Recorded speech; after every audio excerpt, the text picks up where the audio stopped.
We're back with another episode of Corpse Club, the official podcast of DailyDead.com. I'm one of your co-hosts, Jonathan James, and I'm joined today by Derek Anderson, Scott Drebit, and Bryan Christopher. On this episode, we're going to continue our 2010s retrospective, looking at horror movies from 2013. Sprinkled in, we'll also talk about 2013 pop culture moments. We'll talk about horror television shows and horror video games. So as we do, I'm going to jump right into it. I'm going to get us warmed up with some trends, some pop culture moments. 2013 doesn't seem like it's that far away, but I mean, it was 6 years ago. Some of this stuff seems like it was yesterday as I was looking on Google for top moments in 2013. And the first one that jumped out was Bat Kid. I don't know if you guys remember that, but Bat Kid was this kid named Miles, and he was a Make-A-Wish kid, and for the day, they turned San Francisco into Gotham City, and he got to save the city as Bat Kid. Do you guys remember that one? Yeah, I remember. My first thought was I thought you were talking about, like, remember the Bat Boy thing from the National Enquirer? Oh yeah, that was a big thing. I think that would be way earlier than that. I would say that would be the 1983 retrospective. I don't know. Maybe he had a resurgence in 2013. Yeah, but not Bat Boy, Bat Kid. Yeah, him I remember. Yeah, not to be confused with that Batman dad that was on. I think it was Vine. That's probably more like 2016. So we'll just save that for later. Yeah, don't jump to the future, Derek. Back to the past, future. X-Men Future Past Days. Okay, Derek, we're cutting you off. Cue the music. Did you call him, Jonathan? Yeah, we said, just for our listeners, like, what are they talking about? We told Derek, because sometimes Derek will go a little long. We're like, Derek, you know, just run out of breath. Like, this is just conversational.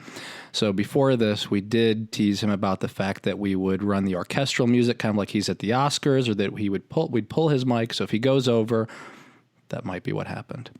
But I would never do such a thing, right? No, never. I mean, there's hundreds of times. If we go back and just put clips of it together, there's probably every episode. I think our listeners want to hear the entire movie beginning to end narrated by me. Is Derek actually going to run long talking about running long? It's very meta of me, right? Derek likes to do all of his parts all at once because he has more important things to do. So he does. He gets it all out of the way. All of it at once. Yeah. But it always goes back to, like, we all used to do that, right? When we first started, because we didn't podcast as much, and Patrick was the podcast expert, and Heather had done a lot of podcasts, and we did, and I always joke about our satanic horror episode, and we just went through everything as fast as humanly possible, and in 37 minutes, that episode was over. Now we're lucky if we end in, like there's not enough 2 to dive hours. into I there. know, so we're gonna do a do-over on that one day. I always say it. But anyway, we're back. Would you say we need to revisit that, Jonathan? Yes. Yes, we do need to revisit that. You know what that means, right, Bryan? It means it's not going to happen. Yeah, I mean, it's not like we were, doing a podcast about Polish, polka zombies on roller skates. It's a bit of a broader subgenre that we could have filled with more than 37 minutes. To be continued. We'll do the extended cut one day. It's fine. We promise. Okay, so yeah, back to 2013. 2013 was the year that Edward Snowden leaked those NSA documents. And that was kind of a scary one because I always thought I was a bit of like a conspiracy theorist or tinfoil hat kind of guy because I used to put some electrical tape over my laptop camera. And I'm like, nobody's really looking. Like, why am I so paranoid? And it's not like they have access to like all of these companies because like how would they like get access to like how would the government get access to like AT&T and Apple and Microsoft? Like they couldn't possibly. And then it turns out it was all true. That they basically over time got access to all of these companies and got them to agree to provide the NSA with access. And they can pretty much get into all of our software. So scary stuff. We all know that I don't put tape over my camera. So we've seen, Scott. We've seen. You just wear a tinfoil hat. And nothing And else. that's it. Yeah. So yeah, but yeah, I remember that was kind of scary, especially the reaction to it. Like, oh, this is, it was like an episode of the X-Files or something where it just felt very conspiracy theorist come to life. Yeah, I mean, and even though they said they kind of backed down on that stuff, I mean, it's just kind of getting worse. I mean, everybody's cell phone has a microphone and a camera. We were talking about this when we were talking about unfriended dark web, but they have, and everybody's getting Nest these days, or the Google Home Hub is going to have a camera in it. So we're all going to have cameras and microphones everywhere. Basically, just assume that everything is being recorded, even when it's not, if you got that stuff in your house. Fun. Yeah, right? Wow. That's cheerful. It is. Welcome, everyone. Yeah, but it's the truth. So yeah, that was the start of I guess, of a much, like I said, we knew it wasn't a conspiracy theory. It was real. But into happier things. This one's not happier. I'm going down my list. Vaping got big in 2013. So the vaping trend really kicked off then. What else happened? Was it all the way back then? It just feels like that started a few years ago. No, they said about 2013 was when it really kind of kicked off, and some of the new companies rolled out better technologies for vaping, and that really started around then. I mean, it goes back, obviously, further than that, but I'm sure it started on the coast, and then it worked its way to the Midwest. Yeah, now you just got it this year. I just started watching Friends. Then they found out that the government was spying on you through your vaping and e-cigarettes, and it just got weird. I mean, yeah, that'll be next. It'll have. I mean, they had like I'm going back to this. The Nest cameras had microphones in them, or the Nest like thermostats, I guess, and Google didn't tell people. I was like, oh, sorry, surprise. Okay, I'll get off they're recording everything. What else do we got here? Miley Cyrus is taking over everything in pop culture in 2013. This was when she did like We Won't Stop and Wrecking Ball, and she was on the VMAs. So it was a short-lived fad, right?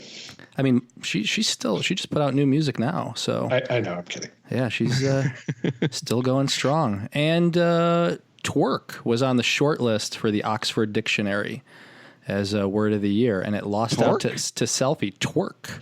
Maybe we shouldn't just talk about that one, because I just feel like it's going to be awkward and bad.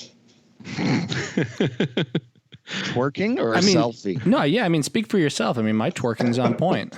Yeah. See, it just got awkward and bad, John. Yeah.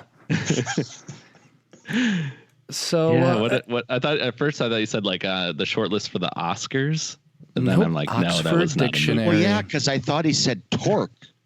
Oh, the movie, yeah. Yeah, and I'm like, no, nope, it's that's not an Oscar movie. Adam Scott was in it. I mean, come on. Dueling motorcycles. So this warms us up a little bit for 2013. I feel like I'm right there now. Miley Cyrus, the vaping, the spying. I'm back. I feel like I'm right there in the middle of it. More importantly, though, 2013 was a pretty damn good year for horror. We have a lot of movies to talk about. Obviously, we're only going to talk about 2 each, so we're not here for 6 hours. But some of the movies that we're not talking about that are still worth mentioning. Mama came out in 2013. Insidious Chapter 2. Dark Skies. The Carrie remake. The Purge. Texas Chainsaw 3D. Warm Bodies. Stoker. And Hansel and Gretel Witch Hunters. I forgot about that one. So as we do, we're going to each pick a movie. We're going to talk about it for a little bit. Then we're going to talk about some other things outside of movies that were still horror in 2013. So let's get started. And we'll have Bryan. You'll go first. Cool. What's your first pick? So for me, it's a night of sequels. And the first one is Curse of Chucky. Don Mancini, I want to say taking over the reins, but I think he had done Seed of Chucky as director. This was one where I don't think I've actually seen Seed the whole way through, just because at that point it had gotten so campy that I'd lost a bit of interest in it. But after this was released, the word of mouth was that it was kind of getting back to its roots. It was a lot darker, still had a very dark sense of humor, but wasn't quite as over the top. And when I checked it out, all those things were very true. Interesting choice to bring in Brad Dourif's daughter, Fiona Dourif, as the lead character. Also really like how they kind of do a bit of a bait and switch in this one, where you think it's going to kind of just be like a reboot and they're going to start things over with some of the same characters. But then as it progresses, they start literally pulling away some of the facade, as you see that he's still got those stitches on his face and Tiffany is still lurking about. And of course, at the very end, they bring around Andy Barclay in the mid-credits scene. And this one was fun. It was dark. It was a lot darker, I think, than the last couple had been. But it still kind of retained a little bit of that, just enough of that sense of humor to make it a fun Child's Play entry.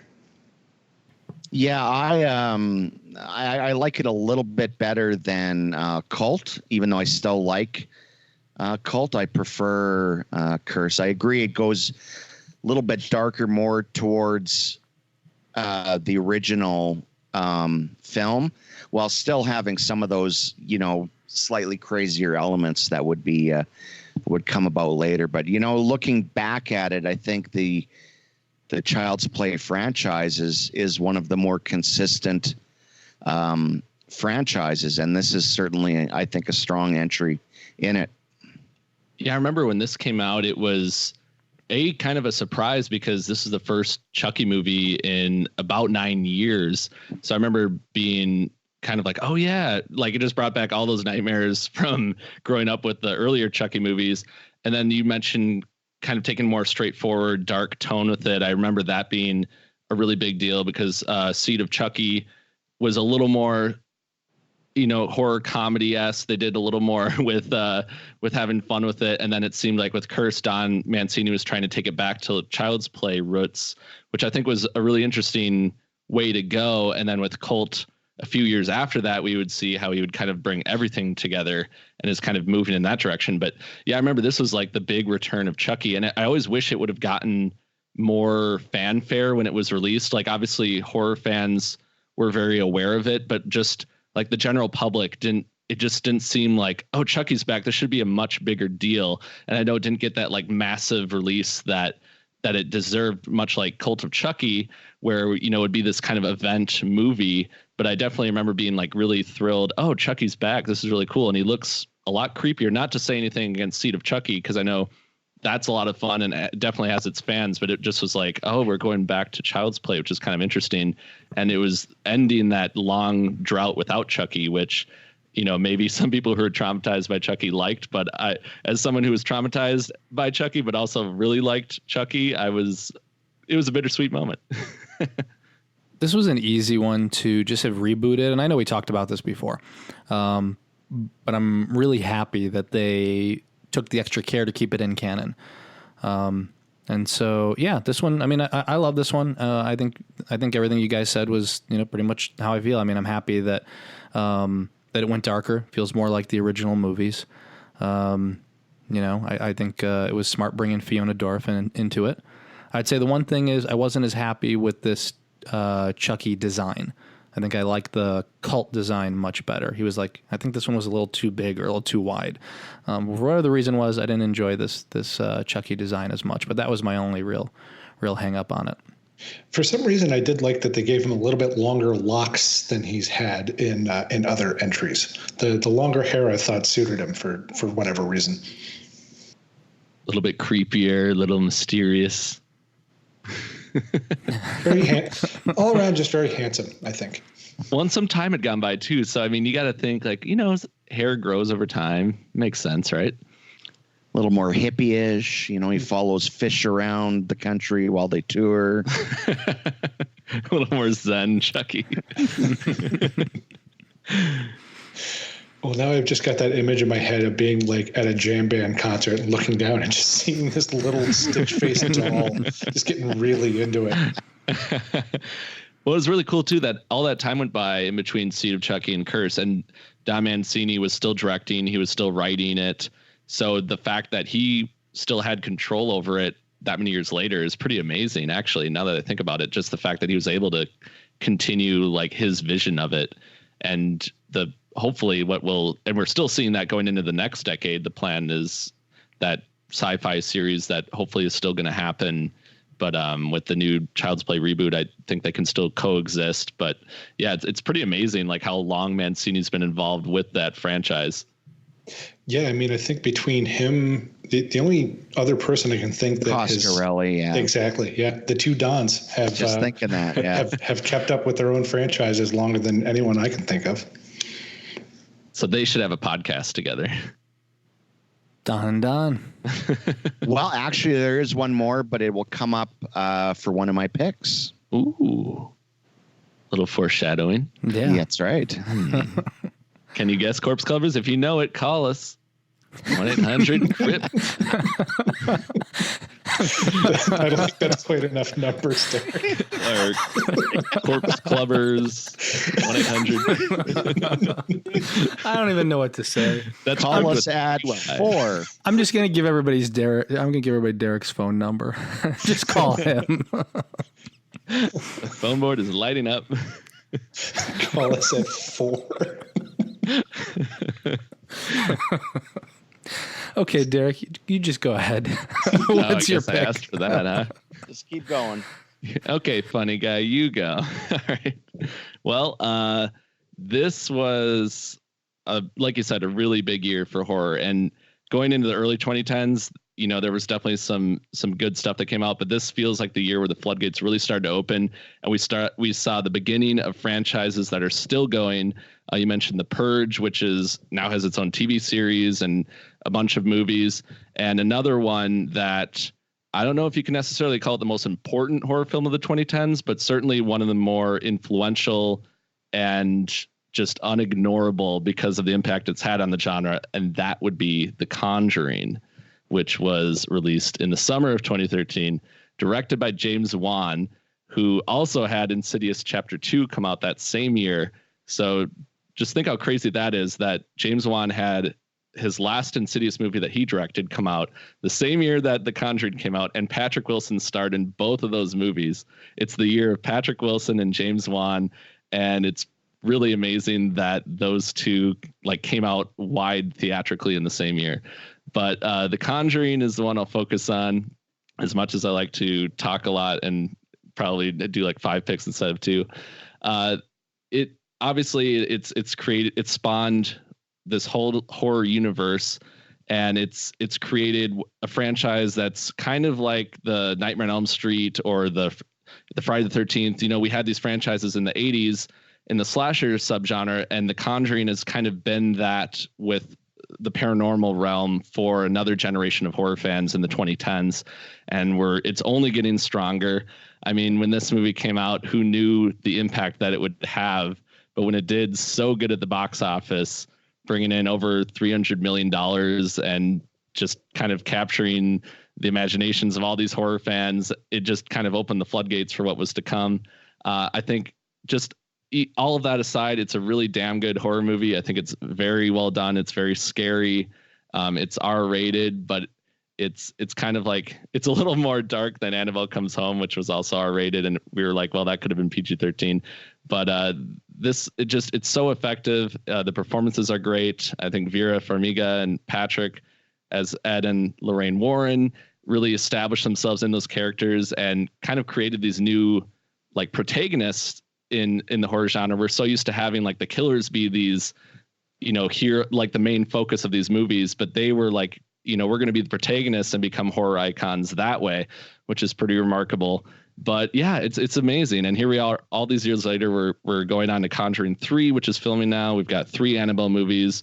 We've got a Nun movie. We've got other movies in the works, and it all started with this one.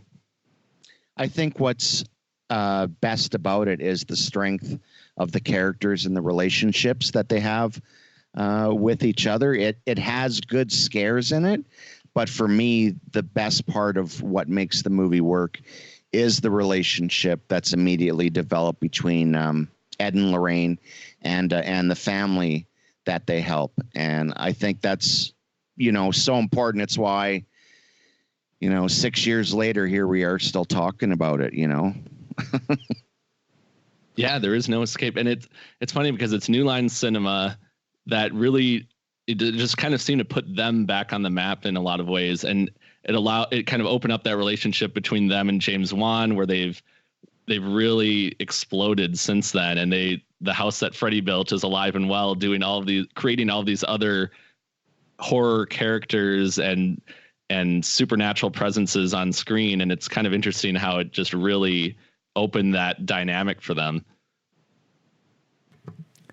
I've said before that this one was a little disappointing for me, and it's because I was expecting a hard R, especially having seen Saw and Dead Silence. So it was really just a rating thing. I do give this movie a pass just because I went in with the wrong expectations. I know that Insidious is one of my favorite horror movies from the 2010s. So I'm a little more critical about this one, but I kind of say the same thing that Scott said. And the characters are great. I think that Vera Farmiga and Patrick Wilson really work well here. I think they do it better in The Conjuring too, but I think that's because the scares were more effective.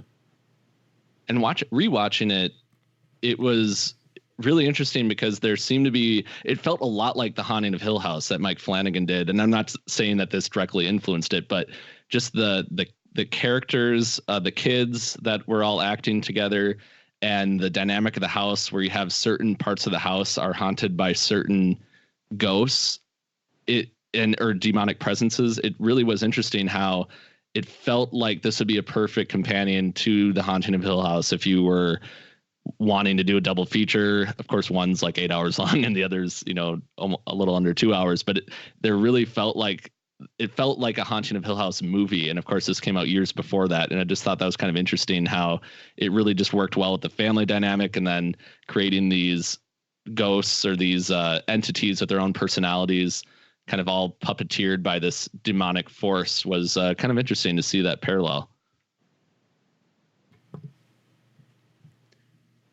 So let's. You got something, Brian? No. Okay. Please don't make me say it out loud. Then we're moving right on to Scott. Scott, what do you got? My first pick is a understated little horror drama called Bad Milo. Have any of you seen it? This is such a good one. And I love Ken Marino. Like, I don't think anybody but Ken Marino could have starred in this movie. I'm mad at myself because I remember when this came out, I really wanted to see it. I love What Hot American Summer. Ken Marino's awesome. And then I never saw it and then totally forgot about it until you picked it for this episode, Scott. Oh, you got to see it.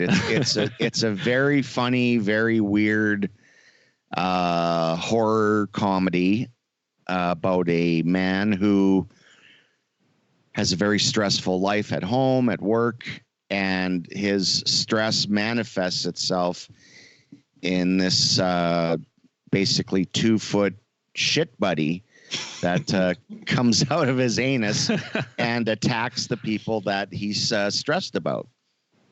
So kind of like Office Space, but not really. You know what? A little bit Office Space. It would make a really good pairing with the Santa Clarita Diet. Oh, okay. And also funny you should mention Office Space because co-star Stephen Root is in it. That's right. Fantastic. Yeah, no, the cast is fantastic. You got Jillian Jacobs, Mary Kay Place, Stephen Root, as we said, Patrick Warburton. Oh my gosh. Oh yeah, no, the cast is great. It's Peter Stormare is the therapist, right? Yeah, that's right. Oh wow. Yeah, so if you're a fan of horror comedies, this is one I think that really gets slept on quite a bit, but it definitely deserves to be seen. And is there pretty good like puppeteering? Because it looks like there's a lot of practical effects with the actual like demonic character. Oh no, it's fantastic. Milo is the most adorable butt monster you'll ever see on celluloid. Wow. Well, I mean, the poster, they have him, Ken Marino, spooning Milo on a couch. That's the movie.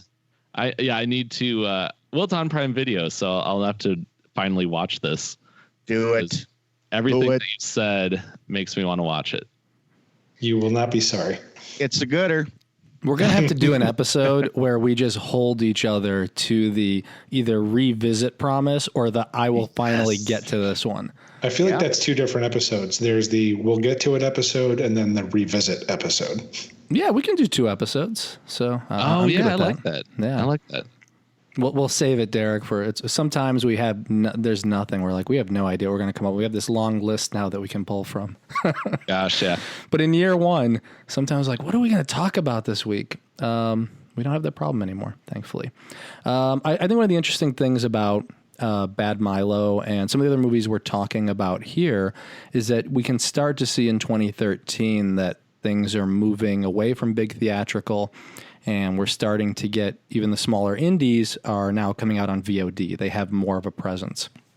So I remember specifically Bad Milo, Frankenstein's Army, which is another 2013 release we didn't mention. There's something coming up here as somebody's pick, my second pick. All of these, I think they started to get more of a life than they would have had years back because they may have just made DVD and nobody really talked about it.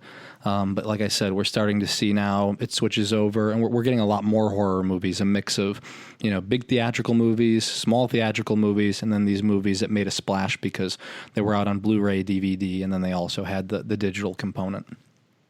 Yeah, it was back when like digital was becoming more of a thing and it wasn't just like that weird gray area where it transitioned from just Blu-ray and DVD to eventually digital, but then it was like, okay, when did stuff come out on, like it would be re-released almost on digital when that became available or more dominant in the marketplace.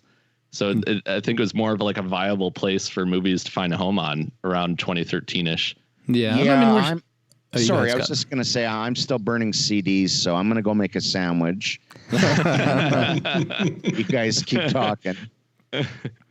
Yeah, I mean, this is where we saw companies like, Magnet, IFC, Dark Sky. They really started coming up. So it's kind of cool. Blumhouse was really finding their footing too with like, bigger releases, but they were becoming a little more commonplace, releasing more and more titles. It seemed like they really were starting to hit their stride. And, now they're in that full blown sprint, but they were really picking up speed around this time.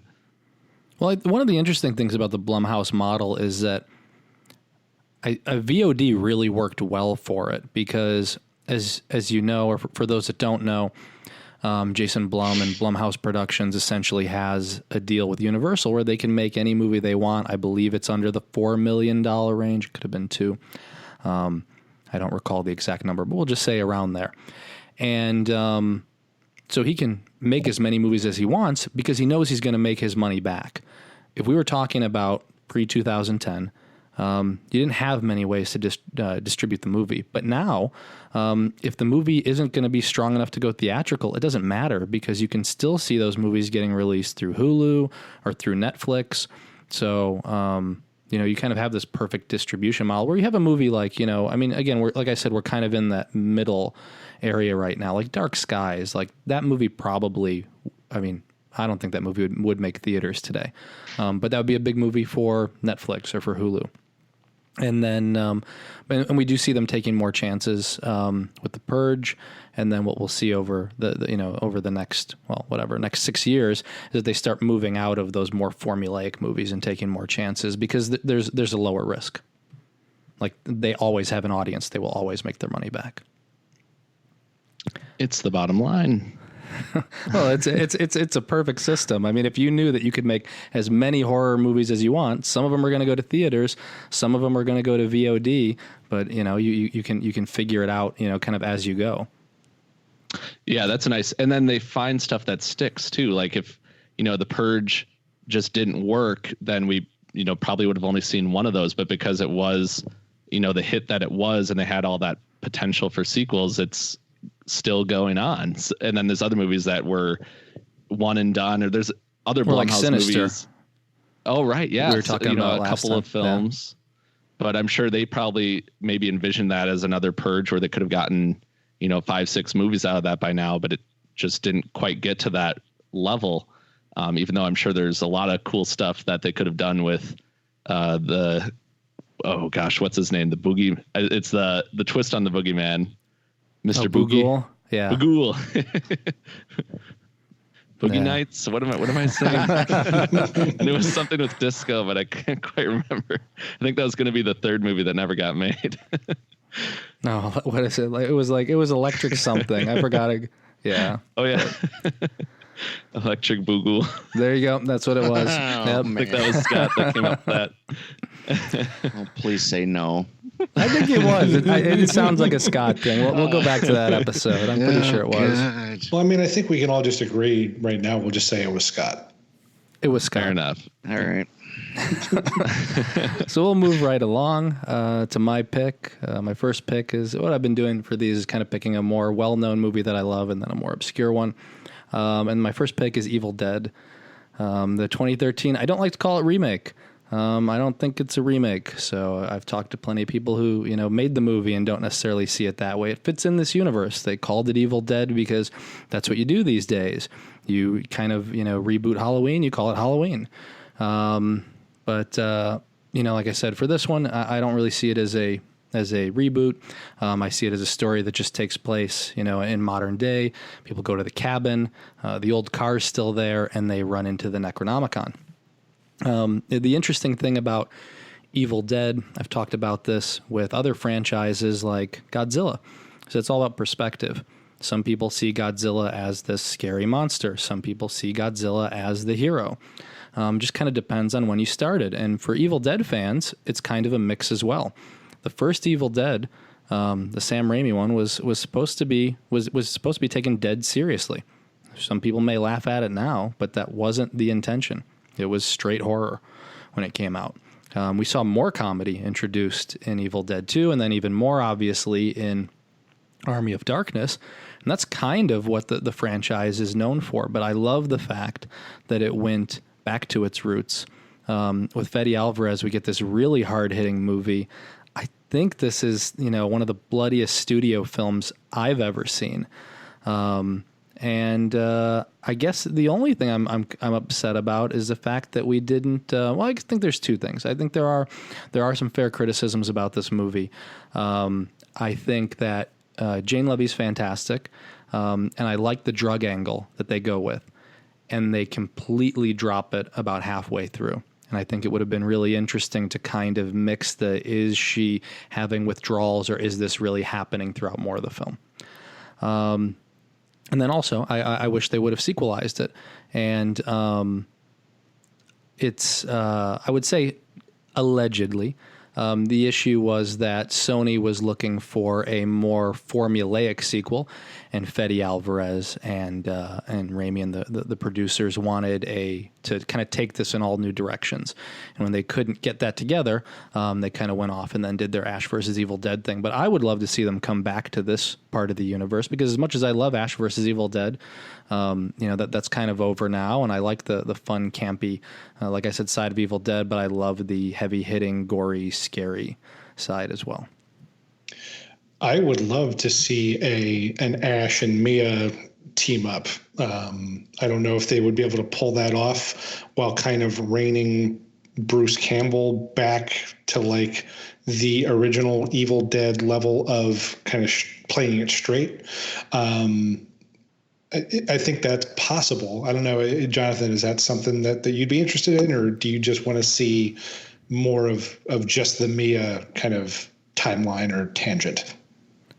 That's a good question. I think because we got Ash versus Evil Dead, that I'm okay with them leaving that as Ash's story and following Mia and going that way separately without bringing them together.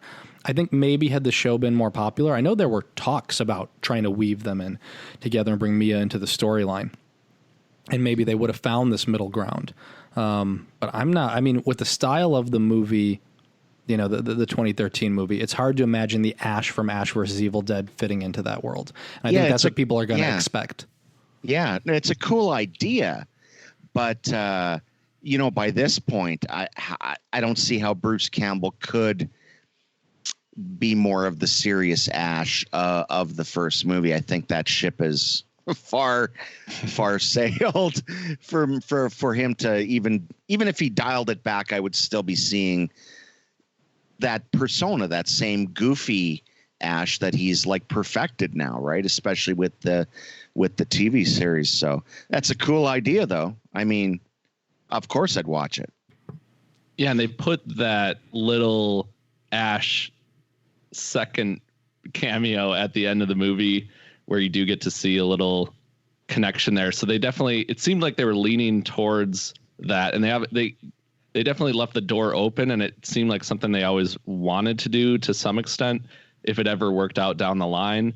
And who knows, if Ash versus Evil Dead had continued past its final season, maybe that would have been a storyline they eventually would have done. But this was, I mean, regardless, I'm just so glad we got this movie, because I think it introduced a lot of horror fans to the original Evil Dead trilogy. I don't have any data to support that, but it just seems like it really brought it back to the public consciousness, and it really, harkened back to that era. And I think it kind of bridged the gap for a lot of fans, where it was like, we're taking something that was really popular back in the 80s and 90s, and we're going to do our own twist on it, but we're not going to like remake it and erase what happened before. And I think it was a really respectful way to do a new entry in the Evil Dead franchise while still doing something new, still make something that's completely original for all of that generation of horror fans, while also acknowledging, yes, this also does exist, and Ash was awesome, and now we're introducing this other really badass character. And I thought they really did some great stuff in the story, some really good fake outs with people that maybe stick around longer than you expect or die sooner than you expect and come back to life like you didn't expect at all. But what you always hear people talk about is the blood rain scene and how great the practical effects were, and how Alvarez was very insistent on doing a movie that didn't have too much CG and was as palpable and practical effects driven as possible.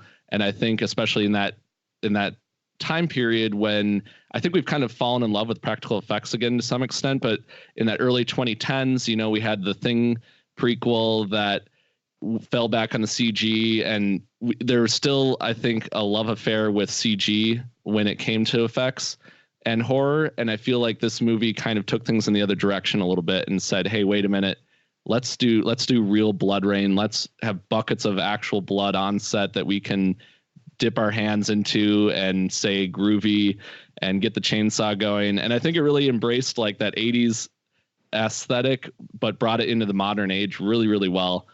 So I and it was such a fun movie theater going experience. Like it was much more visceral and intense and gory than even I expected based on the trailer. And I think a lot of people were like genuinely shocked. Like, I'm not going to say this was The Exorcist of the 2010s, but as far as a crowd reaction goes, it was definitely one of the more vocal like audiences I ever had in a horror movie in the 2010s, which is really cool.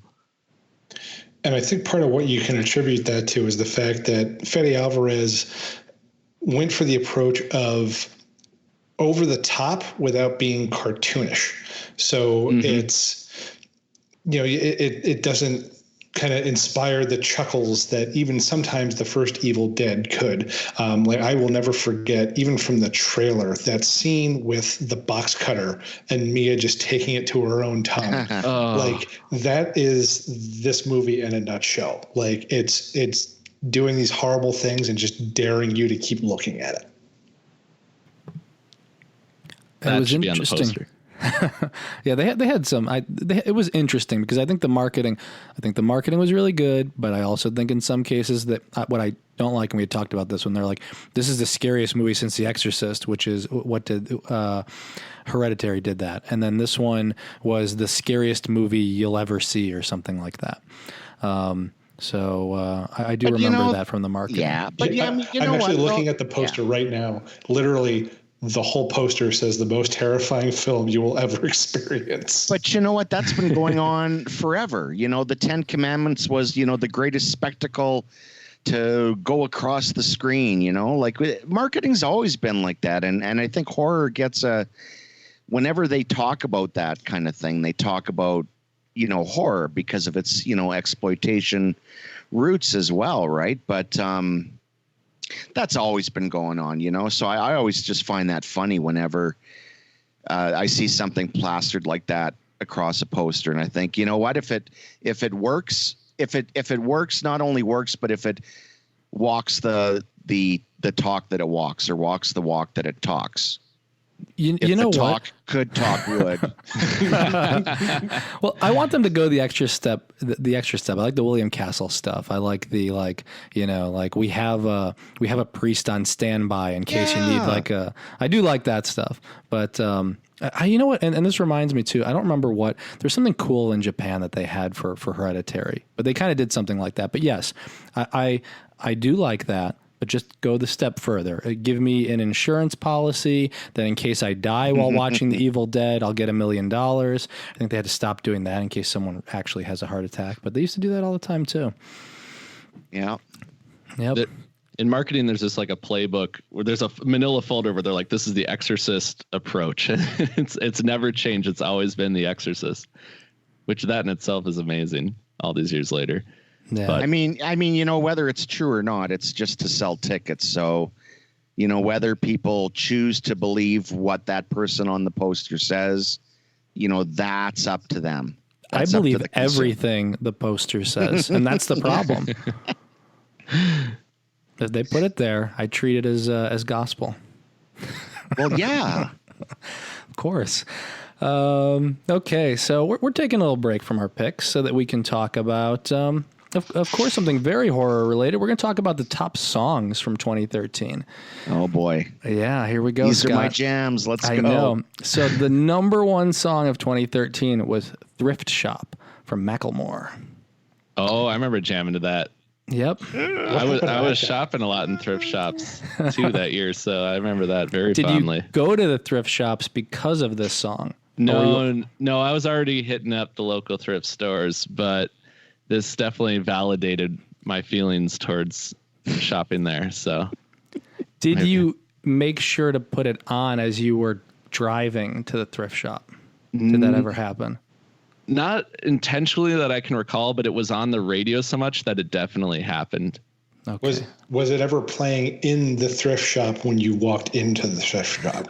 You know, not on cue. And it was, I think they played, the one that I really frequented played more 70s and 80s. So it definitely would have been on their rotation, but that would have been pretty awesome. You know, I think this is the most discourse that's ever been done about the song Thrift Shop. Yeah, we're going to do a deep dive. Every lyric in that song is like a metaphor for something. It's actually not about thrift stores at all. But no, I remember. I the more you know. The more you know. It's funny too, 'cause, that's amazing. Yeah, Macklemore really blew up from that song.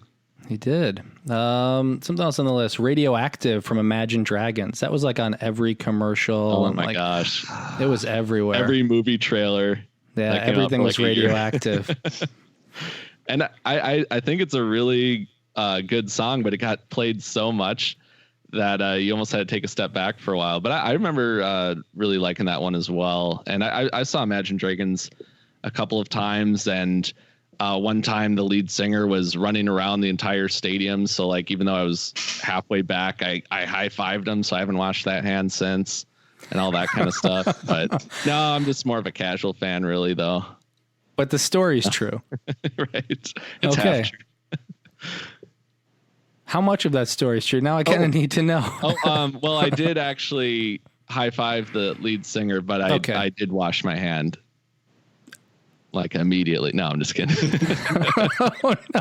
Well, he had touched so many other hands before that. You know, He looks down, he sees you like breaking out the hand sanitizer. Like, I didn't ask for this. I just came to a show. I sat all the way back here, so I didn't have to do this. You know who likes Imagine Dragons? Who's that? Vapors. Oh my gosh. That's like a new, and that's the next. Their favorite band. After Millennials, it's Vapors, right? Like they name the next generation Vapors. I have no idea. Okay, we're moving on. But we're not moving on off of music. I have more. We have Roar from Katy Perry. Oh, I like that one. There you go. I knew we'd find one for you, Scott. We have Ho Hey from the Lumineers. No, don't like that one. I liked it the first 27 times I heard it. Yeah, Lord was big this year, so we had Royals and Tennis Court. I am a fan. I am an unabashed Lord fan. Yeah. Yeah, I like Lord. Yeah. Taylor Swift released I Knew You Were Trouble. Her not so much. Not that one. I Knew You Were Trouble, Scott. I like some Taylor Swift, but not that one.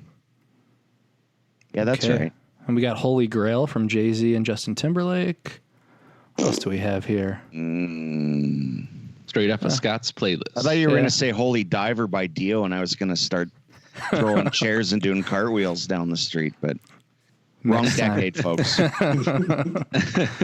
Next time we get together. Again, we're going back into that 1983 along with Bat Boy, and now we got Holy Diver. You know what, though? That's what we should do. Once we're done with this, we'll go back further. We'll do the 90s. Derek, you started something here. So we'll do the 90s and we'll do the 80s. Yeah. Oh, I like this. Yeah. Okay, in terms of movies, we had Gravity. We had Man of Action. We had 12 Years a Slave, Iron Man 3, Wolf of Wall Street.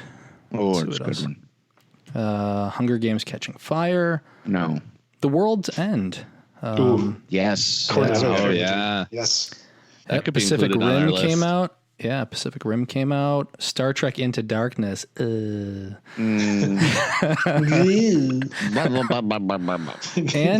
Thor: The Dark World, which is one of the least liked Marvel movies. I like it better than the first Thor, but not by much. You know, I recently rewatched that just because it was on TV when I was on the road, and it actually was a lot of fun. Like a lot, because I remember I hadn't seen it since it was in theaters, and then rewatching it, I'm like, well, it's not the greatest Marvel movie, but it's a lot of fun. And you know what wasn't on our list, and now I'm checking to make sure it came out in 2013? It did. This is good. This Is the End. Do you guys remember that comedy with Seth Rogen? Oh, yeah. Yeah, I like that better than The World's End, actually. Although I like The World's End quite a bit, but I like This Is the End better. Not that they're related at all, or it matters. Yeah. I mean, they are kind of related because they're about the end. True. I haven't seen that one since it was in theaters, but I remember mostly liking it and being very surprised by some of the stuff that happens in it. Like Michael Cera steals the show for me. Stuff that we can't repeat over the radio. Of course we can. When Michael Cera is getting a blowjob while he's drinking a juice box. It's the funniest thing I've ever seen. Old Scott going for that E. No, there's only one word that gets us E. Oh, really? No, I think this will probably get us E. Really? Yep. All right, Thanks, let's Scott. go. That's okay. It's been a while. It really has been. Thank you. Yeah. I'm sure I said some stuff too. Yeah, Derek. I'm always worried about everything you say. Derek, you literally never said some stuff in all the episodes I've ever heard. Okay, so we got our music out of the way, we got our movies out of the way, we got our explicit rating out of the way, and now we're gonna go back to our picks. Let's see, we're gonna mix it up a little bit, and Derek, we'll go to you. What's your second pick? Right. Well, my second pick is something that was never sequelized, but it has long been thought that it would be, and I don't think we ever will see one. But that's besides the point. It was World War Z. How do you like that for an intro? Holy World War shit. Z. Yeah. It's my wrap. That was a roller coaster of emotions. I had to stall for a little bit there.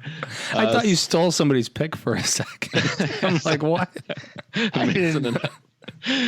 So, World War Z. I mean, what can you say, right? So I feel like this movie is a little bit polarizing. I really liked it. It was a lot different than its source material, which is the book of the same name by Max Brooks. But I really liked what they did with it. It was a really fun movie-going experience. I think when you look at zombie movies from the last 20 years, World War Z does some familiar things, but actually does a lot of things that are different with zombies. I mean, I look at the zombies in World War Z as these like hive-minded ants, like an ant colony that's working together. They're more animalistic. They're crawling over each other to get over these walls and just literally swarming over entire cities. It feels a lot more like an insect army or a tidal wave of the living dead, which I think was really scary. And the way they did it with the digital effects, I think worked out really well. This is a movie. I was just talking about, how cool it was that practical effects were being used in 2013. But this was a great showcase for CG, and I thought they did a phenomenal job with that. And I think there's some really, like, the whole movie basically turns into Brad Pitt going to all these different locations and getting out just in the nick of time as everyone dies behind him because they're either too slow or they're sacrificing themselves to save him. So it gets a little repetitive in that, but I think each sequence is so well done and entertaining and has these like really great character moments from people that are in the movie for like 15 minutes that I don't mind. Like, I think it really works in its own way. And a lot of listeners may know I'm a really big fan of Muse, and Matt Bellamy did some original music for World War Z. So it has that Muse influence that I was really pleased to see on the big screen. But I think it's a lot of fun, and I think the cast is great. In addition to Brad, you have Muriel Enos, who I loved on The Killing, and so it's great to see her in a big screen production like this with such a large scale. So I look back at this movie fondly, and I watched it within the last couple of years, and I think it holds up. So Derek, I want to preempt what I'm about to say by saying that I respect you. I love talking to you. I loved your taste in movies. Oh boy, he's going raw meat on us. I hate this movie with a passion. And I will say it's I think similar to the reason that people who read The Shining before they saw the Kubrick version hate that movie is exactly the same reason I hate this movie, because of what World War Z, if it stayed truer to the source material, could have been. Mm-hmm.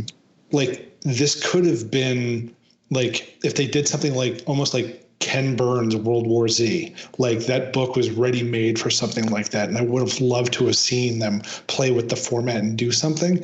And just to kind of see how they just, I don't know, I feel like they diluted it into something that just basically had the title and some of the broad strokes and just turned it into something I was really not a fan of.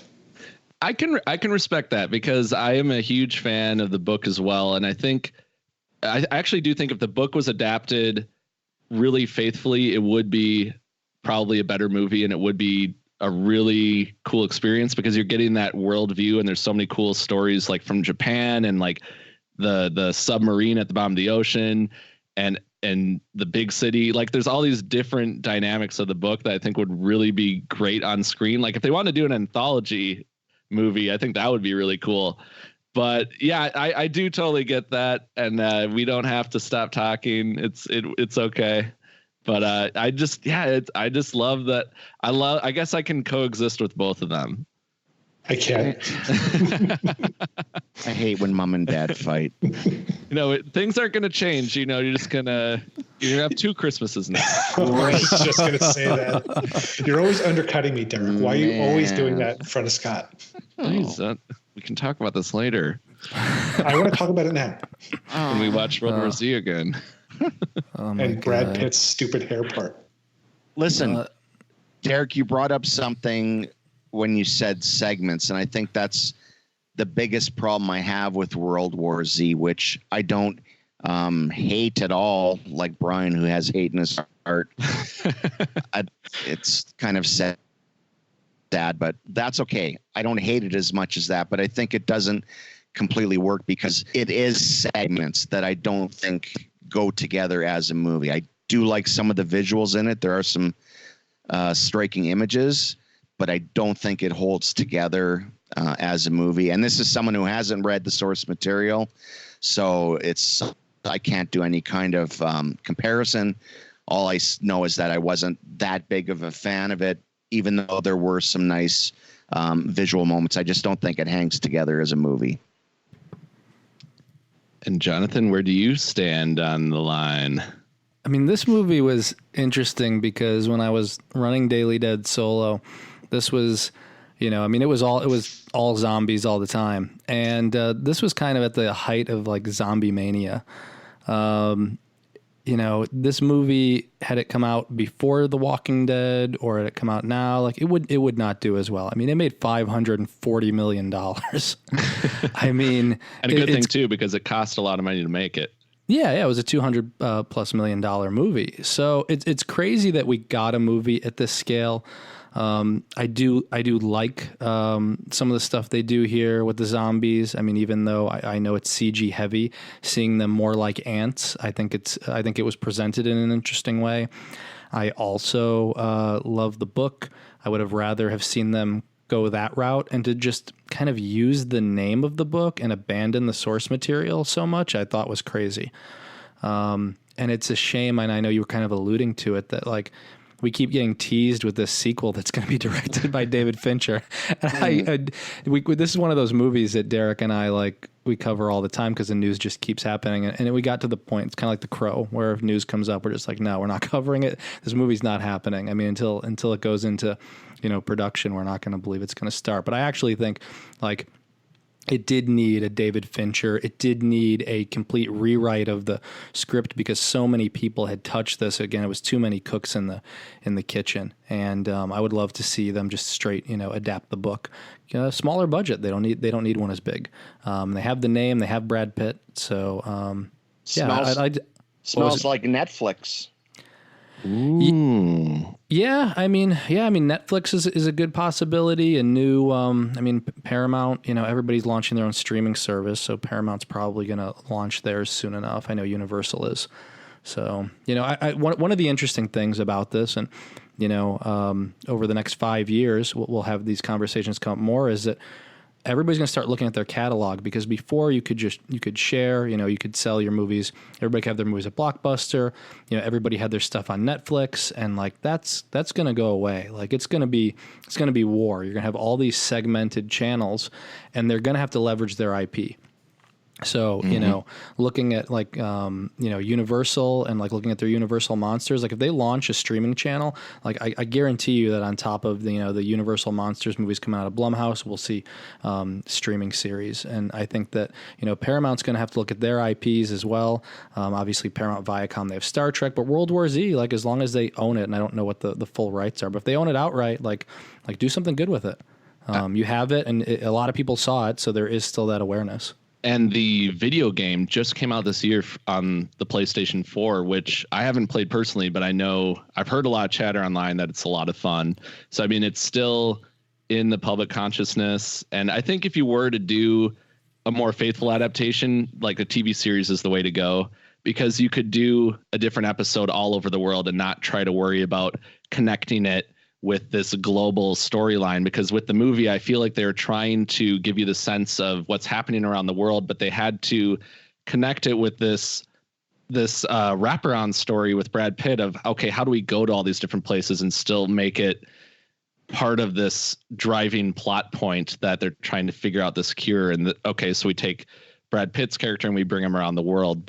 And I still do like that, because I feel like the movie gets to a point where it's at this breakneck pace where you go from Jerusalem onto an airplane, which then, has issues. And like, I feel like it gets to a point where once it starts going, it doesn't stop. And I like that, but I also wouldn't mind if we got another version where we really slowed it down, and like every episode, like one episode on the submarine, one episode in the apartment complex in Japan, one episode like out in the country, which I think is probably what it should be if we really want to do a faithful adaptation.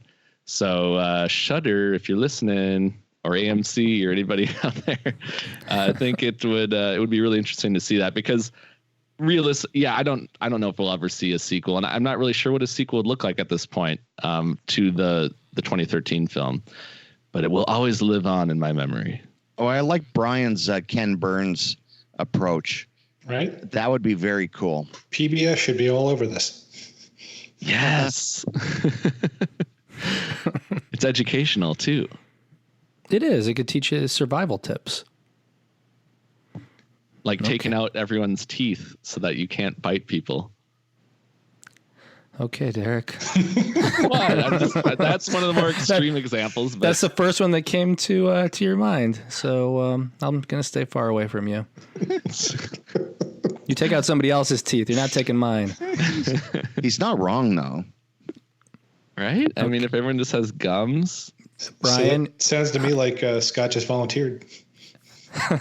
Well, they're all going to fall out anyway. Might as well. See, there you go. Okay, we're safe, Brian. Okay, speaking of Brian, we'll go with you. All right. Well, continuing with my sequel theme, I'm going to be doing VHS 2. And I remember kind of digging into these as a batch because I didn't really see them when they first came out. So I saw the first VHS. I really enjoyed it. I just, for whatever reason, what stuck in my mind about that one is it was essentially a bunch of set pieces where dude bros get just really messed up, and that's always fun to watch. As we know, VHS 2 takes a slightly different approach. You've got, I think, 5 different segments. You've got Simon Barrett doing the wraparound, Adam Wingard doing a story, Eduardo Sanchez and Greg Hale from Blair Witch Project doing a section, Timo, and I'm going to butcher this, Tiahanto, and Gareth Evans from the Raid and The Night Comes for Us. They've got probably the most notorious of the segments, and then we've got Jason Eisner finishing things off. But yeah, I think what made me look at 2 is when I was talking about on Twitter, having seen the first one, everybody was like, well, have you seen 2 yet? Because there's a really, really messed up one that like kept me from sleeping. And that was Safe Haven, about the cult in Indonesia. I will say I think that suffered from too high of expectations. Like I enjoyed it, but I don't think it hit me as much as I was hoping it would.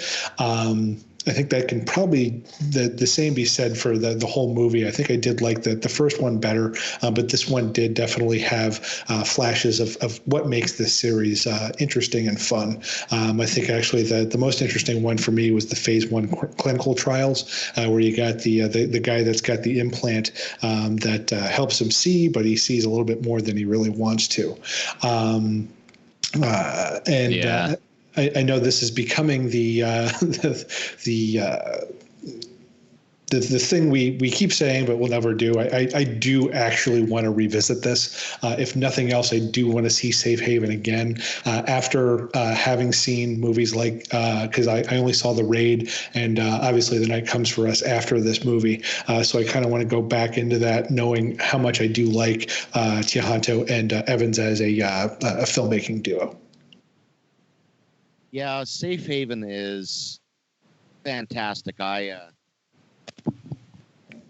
Safe Haven is great. That's the one that really stood out for me in VHS 2, although I do think it is a pretty solid collection. But Safe Haven, from the first time I saw it, I was mesmerized by it. It was just...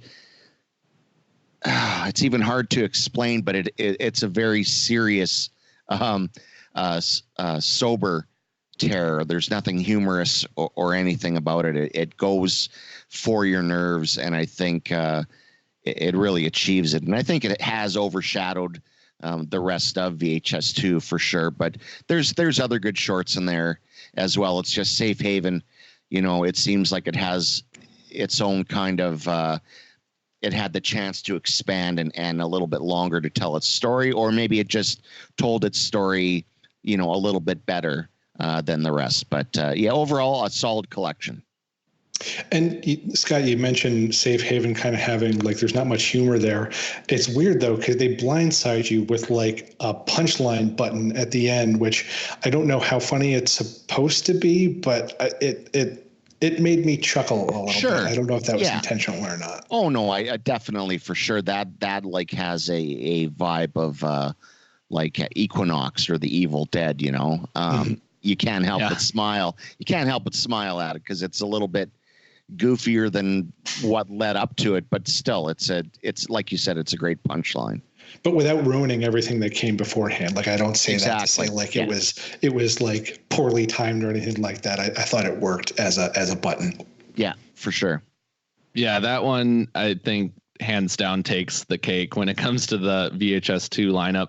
I also really like A Ride in the Park, the zombie that's GoPro, because it's such a great idea. Because you think, oh, I mean, if the zombie apocalypse happened and someone was wearing a GoPro camera, then that could really happen. And I think it's really fun to see a zombie attack from the point of view of the zombie, and they don't really know what's going on, and just to see the reactions of the people they're going after is a lot of fun in a really weird way. But yeah, Safe Haven is so good. And I think it really, like, when you talk about anthology segments from the 2010s, Safe Haven would have to be in the top 3 for sure. I mean, it's still talked about today. It's kind of set the standard for certainly other entries in the VHS franchise, but also I think anthologies as a whole, especially ones from the last 20 years.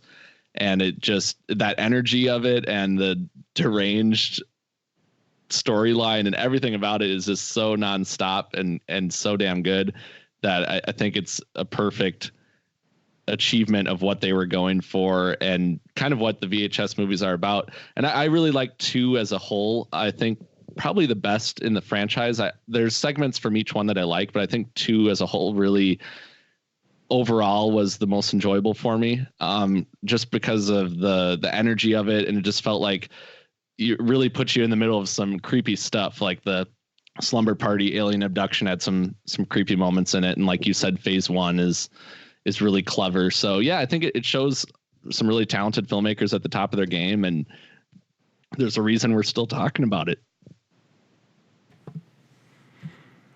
I mean, for me, I think, not to, because I don't want to repeat kind of what everybody else said, because I agree with a lot of it, in terms of the quality of Safe Haven and enjoying the anthology overall. And I really enjoy what the VHS series is doing. I guess I'd say that I think it's pretty cool, seeing the horror community online that, Bloody Disgusting and Brad Miska they were able to put together, or he was able to put together, the first VHS, and they submitted it to Sundance, not knowing what would happen, and it kind of blew up from there.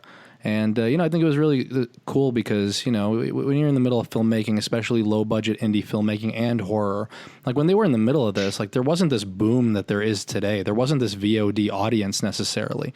And so I think it's super cool that this was able to have legs, and that they did it at the right time. They could highlight, these filmmakers that would go on to make bigger things. And, I think it's a good example of kind of what you can do with talented people, a small budget, and just a love of horror. So this was a good one for me. I'm going to mix it up. And instead of going last, I'm going to give that honor to Scott. I'm going to go next. And I'm going to pick Jugface, which, it's a movie that I don't think a lot of people have heard of. It's kind of like I said, some of the others I had picked before. I want to pick a movie that I'm not going to talk a lot about, but I am going to suggest it and say, hey, check it out if you haven't seen it. I want to say it was on Amazon Prime. If not, it's a cheap rental. But this kind of hit me out of nowhere. And it kind of, at a time when maybe I was bigger on the classic horror films of the, 60s and 70s. And I like the big theatrical releases. I didn't really dive into indie horror as much. And I think this kind of, really kind of woke me up to that. The indie horror scene has really come, and we're really getting some great films from some talented filmmakers. And obviously I don't know if it's a little. It was a little naive at the time, right? Because people have been making great indie films. But I think for me, this kind of like kicked off the, the fact that there are these different distribution channels and I can find this movie that I hadn't heard about elsewhere. You know, I get a press release about it or whatever. I watch it on VOD and it wows me, and we can kind of share this with people. We can talk about this online. So I guess for me, that's kind of what made this one special. But about the film itself, it's by Chad Crawford Kinkle. It stars Lauren Ashley Carter and Larry Fessenden. And it's about this small community. And you know, they're in the woods. They have this it's a deity or a monster essentially that's living in this pit, and every so often they have to sacrifice one of their members. And you know, we've seen similar stories in Twilight Zone or Logan's Run or whatever, but when it's your time, and you have to, or even Midsummer, right? It's your time to go. And what happens is that our star finds out that it's her time to go, and she decides that she doesn't want to do that, and hides a jug which kind of had her face, which signaled that she was going to be the next to be sacrificed. And then you find out all the fallout from that, and kind of, you know, you learn more about what's going on with this community. Is this monster real? Is it not? Anyway, I don't want to say any more because, like I said, I know a lot of our listeners haven't seen it. So, have any of you guys seen it? What do you think? I sadly, I have not seen this yet. I've scrolled by it so many times, and I love Lauren Ashley Carter and Larry Fessenden, but no, I have not seen this yet, and now I'm even more intrigued. Yeah, ditto. I have not seen it either, and this is one that I think you had mentioned to me, like right when I was getting started on Daily Dead. This is one of the ones that had stood out to you at the time, and unlike Kill List, I didn't get to this one yet, and now we're 5+ years later, so I got to get on this. Yeah, I mean, like I said, I definitely think that it's worth checking out. And for me, it's always important because we have, I do love talking about some of the big theatrical movies, and that's exciting. And like I said, it's a cultural thing. But I think one of the great things about Daily Dead and Corpse Club is that we can suggest movies that most people haven't heard of, and that it can open up to a whole new world of horror. Yeah, and I'll just chime in. I have not seen it yet either. I am intrigued by the poster, though. It's kind of got a really creepy vibe going. You got Lauren Ashley Carter on the front with no pupils in her eyes and some kind of backwoods shenanigans going on in the background there. So, you've got my attention with this one. That's what they should have called it instead. Backwood Shenanigans. I think that movie already exists, but that's a very different movie. Oh, now we're going to get that rating. If there isn't, I'm going to write it. Yeah, it definitely has like the Beyond vibe to the poster. And interestingly, I was just doing my IMDb research here. Chad Crawford Kinkle has not made a movie. He's made a movie, but it hasn't come out yet. So the next movie that he does, called Dementor, will be the first movie he's done since Jugface. So I'm always kind of interested, like, why did it take so long for the next movie? But of course, financial things and all sorts of stuff can play a factor in that. But looks like he might have another movie coming up here soon. So that will be interesting. Yeah, I'm very excited for it.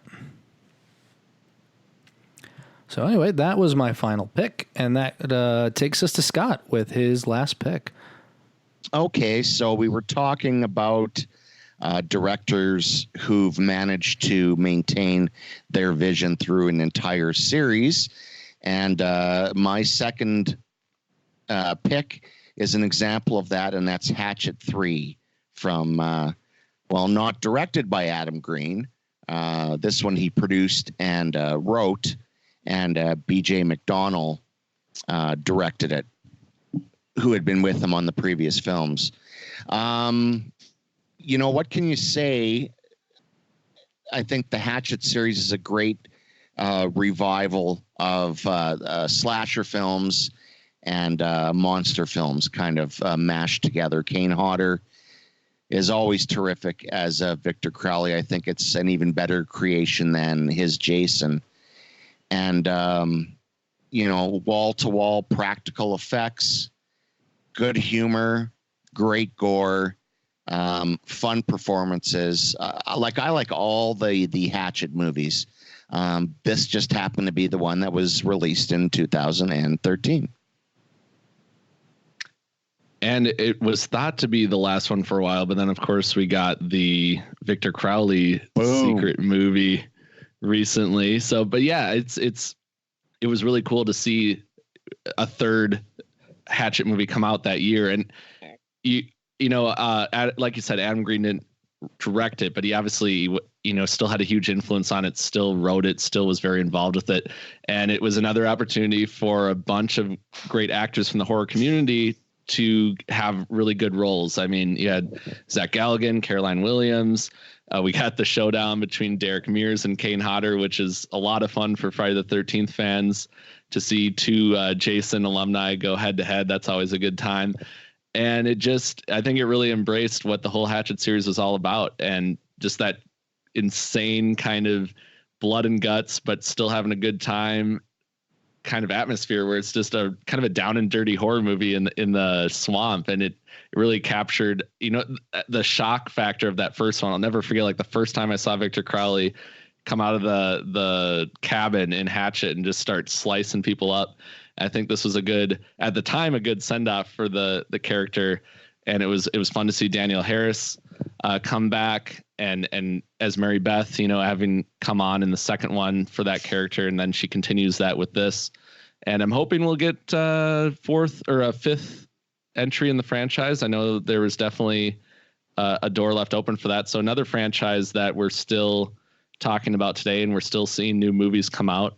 So there's definitely some staying power with Victor Crowley. And I think hopefully we haven't seen the last of the Hatchet franchise. I'd be very surprised if we don't get regular Hatchet movies. So yeah, I fully expect more sequels. Especially because it's weird to say for a series that's as violent as this, but this is like good time horror. Like this is the kind of movie you get together with a few friends, you get the pizza, you get the beer if that's your thing. I don't drink, so I don't know why I got all smug about it all of a sudden, but it's like, that's random. Sorry, I'm tired. But no, it's just, you just enjoy these, you're not looking to pick apart the themes or to, find any underlying meanings. What you see is what you get with these, and they're really fun. So yeah, I can see these going for a while. Yeah, I think like you said, it's the perfect party horror movie. This is the kind of movie I think of watching with my friends as I cough up a lung, as I get a little emotional here. But it's because you've been drinking beer, isn't it, Derek? Surprisingly, and vaping. Yeah, I got a vape, whatever you call it, the vapor in one hand and the beer in the other. You got the vapors? The thingamabob. The vape utensil, what do you call it? Yeah. But it is something I would watch at like a scary movie marathon with my friends, and that's what I wanted to say, and that's what I said. Okay, so we are moving on from 2013 horror movies. We're going to take a look at some TV shows, see what's going on in TV in 2013. As I look at it, we have Game of Thrones is still going strong. We have 2013 was the Red Wedding for those who watch Game of Thrones. For those that don't, I'm still not going to spoil it. Hannibal started in 2013. Did any of you guys watch Hannibal? After the fact. Same.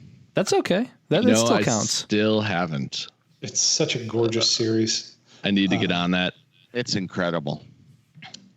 For my taste, sometimes I think leaned a little too hard into like the slow motion visuals at the expense of moving the narrative along. But I think that was just a slight personal preference for me.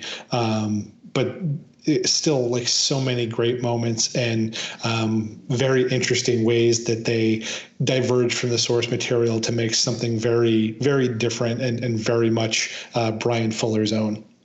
Well, I'm still amazed that show was on NBC of all places. Oh, and bizarre. Yeah. That makes no sense. And that it wasn't canceled after 1 year. That's another one that I'm they glad keep talking about, rumors of bringing back like either a revival or a movie or something like that. As I understand it, they ran into a contractual snag where basically they had to find a new home within a certain point in time or everybody's contracts were up. And so that's part of what's making it, or what made it complicated. And then also, I believe they were securing the rights to Silence of the Lambs, which I believe was MGM had been holding out on. So they have to resolve a couple of things. Doesn't mean they can't do it. So I'm still holding out hope that we'll get whether it's a new TV show or a new season or a new movie. I hope we get it. So Fuller did get the rights to Silence? No, he didn't. That was another one of the snags. Can you imagine? Yeah, as far as I know, and this is when I had interviewed him. It was close to the end of the series. I remember when we had talked about it. It was in. MGM had never said no, but they said like keep talking to us about it. I think they wanted to see how everything was going. Yeah. Yeah. Because not having Clarice in the series, it was so fascinating how they were able to create what they did so richly without having to bring in her character at all, which is when you hear the name Hannibal, you immediately think of Clarice, right? Yeah. Oh yeah. But I do really appreciate what they did with the relationship between Hannibal and Will Graham. I thought that was so well done. Oh, that was fascinating. And that's what I think makes it even more fascinating, because you take out Clarice and all of a sudden the relationship in the show is between Will and Hannibal, and it's very much a sexual one. Yeah, I always remember that small moment of what was he says, "Did you just smell me?" Oh yeah. I do remember that from the commercial, at least. Mm-hmm. Derek, you've got to get on it. It is so good. Yeah, it's definitely something I've been meaning to binge, and it's out there now where you can easily watch it. So there's no excuses. No, I've watched Derek, Haunted you Hill have House no now, excuses. so. No, yeah, you have no excuses. None. Yeah, I do need to get on that. And Hemlock Grove also started that year as well. Staying in the theme with the H's. I think I was okay avoiding it. I wasn't sure about it, and for a lot of TV, I think I've said before, I like to wait to see how it does, or if it's going to, last for more than a couple seasons. And in this case, I think I was okay that I skipped it. Did anybody see it? I saw a few episodes and couldn't really get into it. We were enjoying it, but it was one of those shows we enjoyed it, but just never got back to. But I remember Skarsgård being really great. Yeah. Well, that's why I brought it up, because with It Chapter 2 coming out, I always think of Hemlock Grove because I think that was one of his like bigger early roles. Yeah, I think that's where I first saw him, was that. Yeah. And it was I know they had, I remember the hook with like the hand coming out of the mouth was such a cool visual. And I know they did some interesting stuff with the effects, but I think it was like a mix of CG and practical. It definitely wasn't all practical from what I remember.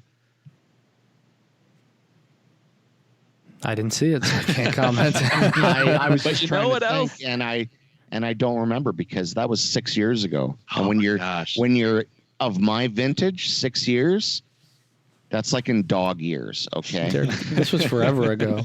But you know what else started? Oh, you go ahead. I was going to say, else, but you go first. Well, yours sounds more interesting than mine, unless we're saying the same thing. We might be saying the same thing, because I was just going to say that what else also started that year was Bates Motel, which I did watch and really enjoyed.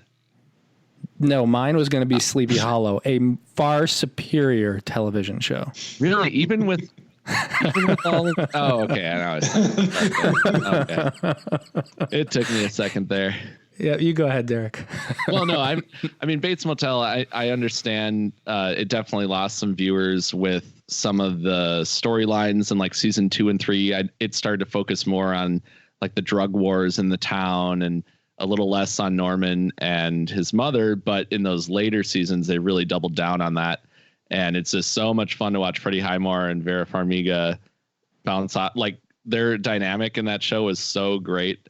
And I feel like it only got better as time went on. So and I just think the whole dynamic of that was so fascinating. So Bates Motel season 1, I remember it was really exciting to like see, oh, they're going to do this kind of early take on Psycho, and we'll see what happens with the mother before she's in the rocking chair.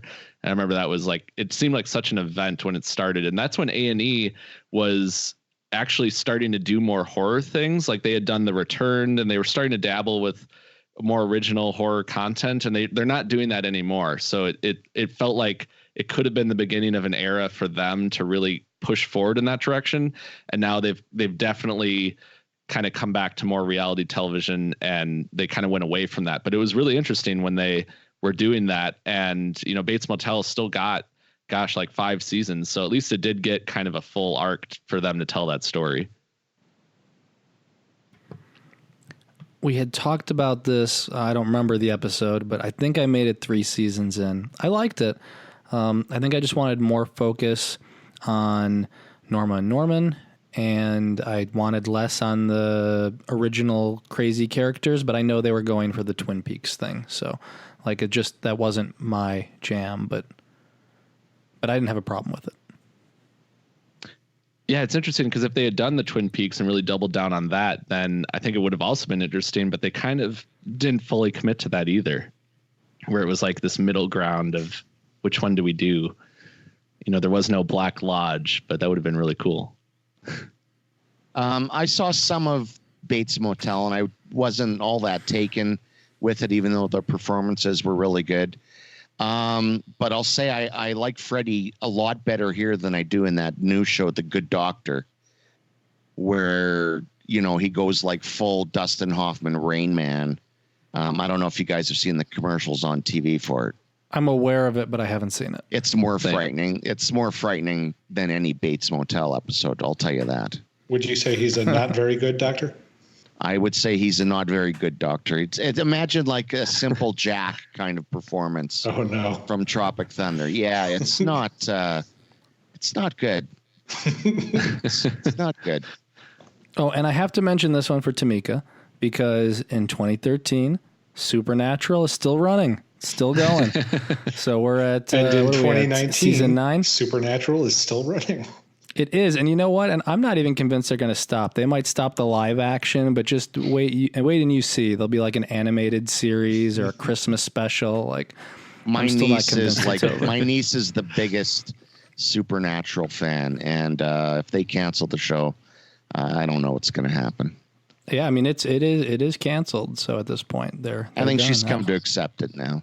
Yeah, but and interestingly, because I'm looking here, Almost Human with Carl Urban ran for a year. I don't even think it made it its full season and got canceled. But Eric Kripke, who created Supernatural, he's doing The Boys now for Amazon. If you haven't seen that, check it out. That has Carl Urban, and he's great in it. I've heard good things about The Boys. It's real good. And this was the year that Coven was the American Horror Story entry, or at least it premiered in 2013. That's my favorite season. I was going to say, that seems like when you ask fans, a lot of people say Murder House or Coven. It seems to be the most common. And I think Coven might actually have the edge from what from like what I see online and when I talk to people who have watched the show. A lot of people like Coven, it seems like. Yeah, I love it. I absolutely love it. I think it's the one season for me where the tone of the material fit, what it was portraying. Like it worked together. And I thought it was a very funny season. Jessica Lange is terrific. And it has Stevie Nicks in it. And Lily, what's her name? Lily Raby? Oh, Lily. Yes. Yeah, Lily Raby as the next generation Stevie. I think it's a great season. And Sarah Paulson I know she had been in Asylum, but she was really starting to forge her own path on American Horror Story. Where you're like, oh, this is something really special. But yeah, it seems like those characters really resonate with people. And I've yet to see Coven because I started watching American Horror Story even after that. So I need to go back and watch these early seasons because they seem to be the best ones. And I know Asylum, a lot of people like too, but I think Asylum was like a darker tone and then Coven lightened it up a little bit. What you should really start doing, Derek, is you should have a notepad open, whether digital or otherwise. And it's not even, I'm not even teasing you. This is for all of us. Every time we're like, oh, I have to revisit, or like this is on my list to watch. Like we need to write it. We need to hold each other accountable. And then we can do those episodes, right? Yeah. Yeah, that too. Yeah. I'm not even gonna let myself slide. I'm gonna watch it because I'm not gonna use the word revisit as much. So just watch me. We'll keep a tally. It'll be like his use of revisit has gone down 99% per episode. I'm gonna be more careful about it. Well, we're getting to the point where I'm gonna start watching a lot more on these episodes because the closer we get to the second half of the decade, the more I'll have been with Daily Dead, and then I just started watching everything. So we're what we'll do though? We can pick movies that you've seen, leaving only the movies that you haven't seen open. Oh, that would be such a jerk move. You were going to say dick move and you switched. Yeah, now you got the E. Go for it. Yeah. But well, something I did watch from this year was The Walking Dead, which I know we always check in with that show on these episodes as well. And this was season 4. So this was the kind of like the second half of the prison storyline. And then it was like the rematch with the governor, and they brought a tank to the prison, and we were seeing some changes in leadership, I think behind the scenes as well. Yeah, this was a Scott Gimple season. So this is when this is like kind of like a new era for the show in a lot of ways, especially when they took them out of the prison. And I know it's I think, for the most part, I still liked this season. Looking back at it, I think season 3 I liked more. But then there just definitely seemed to be some shifts in storytelling and stuff like that. So it almost seemed a little repetitive that way. I know you and I have talked about that, Jonathan, with like the governor and how they handled that character. And they almost had to it almost seemed like they're trying to redo some things in a way. I give Scott Gimple a lot of credit because they kind of messed up the governor attack on the prison in season 3. And he basically has to do it again if you want to get that tank scene from the comics, which is one of the most iconic, moments of the comic book series. So Scott Gimple was able to kind of reset things, give us the governor's storyline. I know it drags in some areas, but he was kind of able to give us that that finale against the governor that everybody wanted to see. So it was a difficult task, and I think he pulled it off pretty well. Yeah, I would say so. I mean, I think when he initially came on, brought kind of a different approach to the storytelling, and this was early on in that process. So while I think it would get a little repetitive a few seasons down the line, I think it was kind of what the show needed at the time. But I did, that wouldn't always stay the same for me. I wasn't entirely pleased with all the decision making in that kind of era, but I will say it was an exciting season because they were kind of moving things in a different direction for better or worse. Yeah, we have a lot more Walking Dead and Supernatural to discuss as we make our way through the 2010s. But I'm going to move from TV to video games. I'm going to wrap this up. For video games, we actually have some good horror releases. The Last of Us came out in 2013. And that was a PS3 title, but they remastered it. It's on the PS4. This is also kind of rides that zombie mania wave. And instead of it being a more straightforward or unknown zombie virus, this is fungus based. And you're in this post-apocalyptic world. It's part action, third-person action, part survival horror. Game's fantastic, and we have a sequel coming out soon. So I highly recommend that if no one's played it. Let's see what else we got. We have Dead Space 3. I've talked about that one before. To be perfectly honest, if you haven't played Dead Space, I wouldn't bother. Just play the first 2. The third one is they try to go the action-adventure route, and they try to go the co-op route, and they try to go the microtransaction route, and it just doesn't work. It kind of dumbs down everything that was great about the first 2. If you absolutely I need more Dead Space in my life, play it, but just know it's not Dead Space 2. We also saw Aliens Colonial Marines. That was a huge disappointment coming out of Gearbox. There was a lot of There was a lot of excitement for it and a lot of expectations. I don't know if you guys remember, but there was a whole kerfuffle around it because they released video of like what the game would look like. And then by the time people played it, they're like, this doesn't even look the same. The quality was lower. It was buggy. Unfortunately, it was just not a polished game. I was also among the disappointed gamers at the time. No, I did not. I did not experience that firsthand, but that is disappointing. It was a dark moment for Alien fans everywhere. Dark time. I do remember thinking like, oh, that's a great idea for a game, though, right? To take it from that viewpoint, because it, like, if you think about like the Colonial Marines is just, well, they did do video games on that, like in the 80s, didn't they? There was an Aliens video game. Yeah, there was an Aliens arcade game, and they've had some other ones, and they had AVP games where you play as the Marine. So I mean, there's some good ones if you go back. This one was just, the idea was to sequelize Aliens, and they go back to LV-426. So I mean, they had some interesting ideas, but again, they just couldn't polish it off. We also had The Walking Dead season 2 from Telltale, and what else we got here? We got Dead Rising 3, which is that that open world zombie game. I think Dead Rising. I think if you're going to go back and play Dead Rising, you might as well play the first one in the mall. It's basically Dawn of the Dead. I believe they got sued for it because it was Dawn of the Dead. But if you're going to play any of the Dead Rising games, play Dead Rising, the first one. Although they did do that holiday one a couple of years ago. If you want to combine the horrors of holiday shopping with zombies. Yep. Yeah, you can. I mean, they're all fun. Yeah. I just think they didn't get significantly better than that first one. There were still some pretty good horror games. What were you going to say? Did they do a remastered version of that first one? Do you know? That's a good question. I don't know, to be honest. But the controls, honestly, they haven't changed that much. So like, it's tough in some cases because you have incompatibility with like a N64, right? Because that controller just, people don't use it anymore. It doesn't mean that people haven't modded it or that you can't get one, but like, porting is not as easy. With the PlayStation games, the controllers are basically the same. So like the button mapping and all that, like you don't lose much.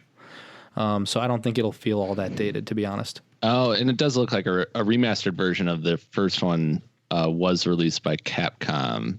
Oh, cool. And then you have that. But it's just funny because, well, you think about the first one going back to 2006, and then we're starting to see on the PlayStation 4 and Xbox 360 more and more games that we played 10, 15, even 20 years ago that are being remastered. So if you've ever wanted to be like, oh, I really want to play that, but I want to have graphics where I can kind of tell what's going on a little bit more, it's really nice to have that ability to play the same story but actually with modern day graphics, which is kind of the best of both worlds. So yeah. Brian, have you played any of these games? Are you there, Brian? No, I fell asleep about 15 minutes ago. Sorry. I'm scared, Brian. I'm scared. I don't know what these things are. With the porting and the spacing and the deading, I don't know. And I'm scared. You can control the movie? No, this is a bit of a black hole era for me in video games. So yeah, and unfortunately, I haven't really gotten to play many of the games from this year. Yeah, I find that too, where I have like a stretch of time where I've played a lot of video games before and after, but there's like periods of time where I just, for whatever reason, was not playing video games, at least not new ones. Maybe I was just playing the NES Friday the 13th game over and over. But it just, for whatever reason, there's these gaps in video games for me, and I'm starting to get back into it more, and I just have a backlog of games to play. Chief among them are some of the horror games that came out the last few years, so... Hopefully, like what, Derek? Oh, I don't know, a certain game about a ski lodge where a slasher's on the loose and you can have like 8 Until different Dawn. See, now you got to write on that list because I wanted to have you talk about it, so we got to put it on the list. I got to put it on the list, and I have. And Until Dawn's quick. You'll get through that in a day. Yeah, you can put me down for needing to finish the last, I think, like fourth of that, because I've been playing with a friend of mine, and we only got it till about the last, I got probably about a quarter of it left. I'm waiting. Honestly, I would love to play that with Scott. Yeah, I'm waiting for my ColecoVision to reboot right now.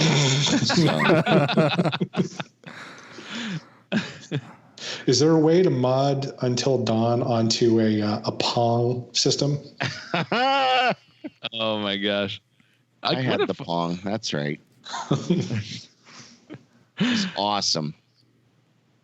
Well, there was a lot of horror games on the NES. We could do like an Until Dawn NES version of that game. I think would be really cool. You don't understand, Derek. This is all way before NES to be able to get. Yeah, you have to go back further, Derek. There's stuff before NES. No. Oh yeah.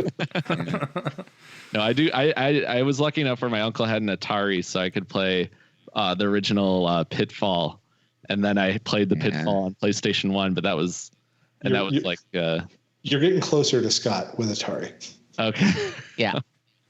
But we had Pong, and then we had Atari. Oh, yeah. But with gaming, Derek, I'm like you, where I have gaps. So as we start getting closer to today, I'm going to have less games that I've played. So pretty much I'm going to go through the games and we'll all be like, those look interesting. Those like nobody will have games? played them. Yeah, those sound like video games because my gaming does get worse. I'm noticing I play less games as we go closer to 2019. It's sad. I guess my one goal by the time we get to this year is to play more games, and I'll have to play games from previous years to make it seem like I played something. Would that have anything to do with just Daily Dead getting busier as time went on? Or were you still playing games like in the early 2010s when Daily Dead launched? It's definitely busier. It's life gets in the way.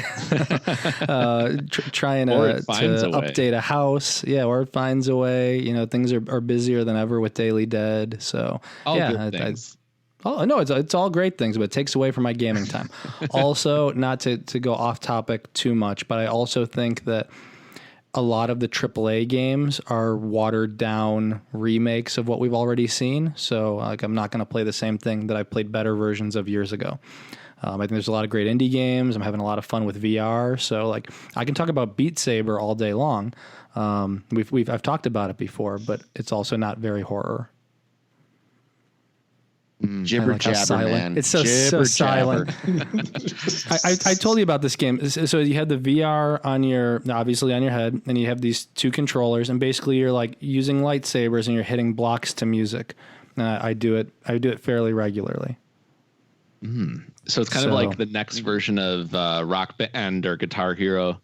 It is, but it's kind of like my workout. So I don't work out as much as I want, but it's my VR workout. Now, when you say VR, does that have any relation to VR Troopers, or is this new technology? No. Oh, no. Sorry.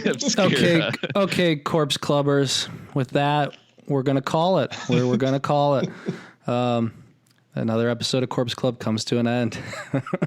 So I can't make a joke then about you rocking your block? We want to thank Bryan for helping us out each and every episode. I'm surprised he doesn't cut stuff out like this or just quit. So thank you, Bryan. And this was Bryan, the engineer. But Bryan Christopher, same goes to you. Yeah, I don't know how you put up with some of this stuff. But as always, we want to thank our listeners, including those who have signed up for a Corpse Club membership. Head over to corpseclub.com. You can learn more about our membership options, and you can take a look at our backlog of episodes. Get more great content like this. Hey, this is gold, okay? And don't forget to rate and review us on Apple Podcasts. Every rating and review really helps. I've been saying iTunes for a while, but iTunes is gone. It's sort of there, but it's basically Apple Podcasts. You can also find us on Google Play, SoundCloud, and all your favorite podcast providers. We're also now on YouTube. So if YouTube is your preferred method for watching and listening, find Corpse Club on there. If you want to get in touch, you can reach out anytime at contactcorpseclub.com. On Twitter, we're at Daily News. We're at Corpse Club. And on Instagram and Facebook, we're under Corpse Club. Thanks again for listening. And until next time, stay scary.